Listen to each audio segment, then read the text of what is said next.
Сәлеметсіздер ме оқушылар? Бүгін бізде қазақ тілі сабағы, жаңа тақырып ауаның ластануы.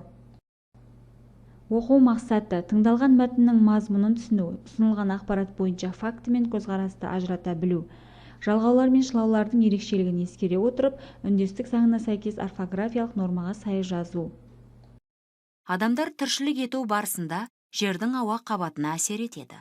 Мысалы, зауыттар мен фабрикалар ауаны ластайтын әртүрлі қалдықтар шығарады. Көліктер де ауаны ластауда.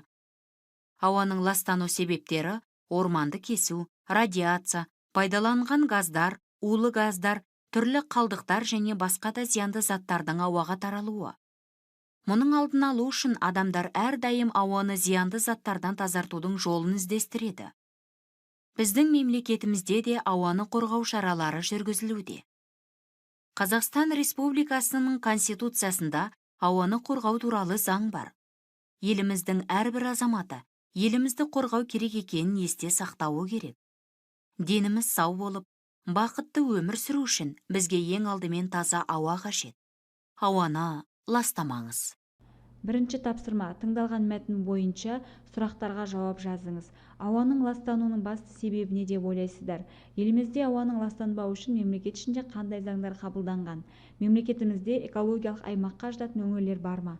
Дескриптор сұрақтарға өз көзқарасын білдіре отырып жауап жазады.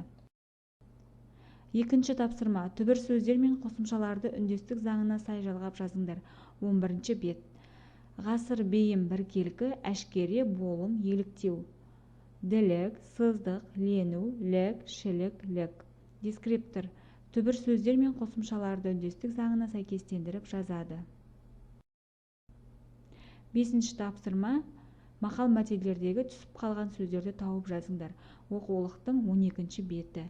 Дескриптор мақал мәтелдерді толықтырып жазады. Рефлексия: ББ кестесі: білемін, білдім, білгім келеді. Осында білемін дегенге ақпараттарыңды, білдім осыған дейінгі білген ақпараттарыңды, білгім келеді алдағы уақытта білгің келетін ақпараттарды жазуларыңа болады.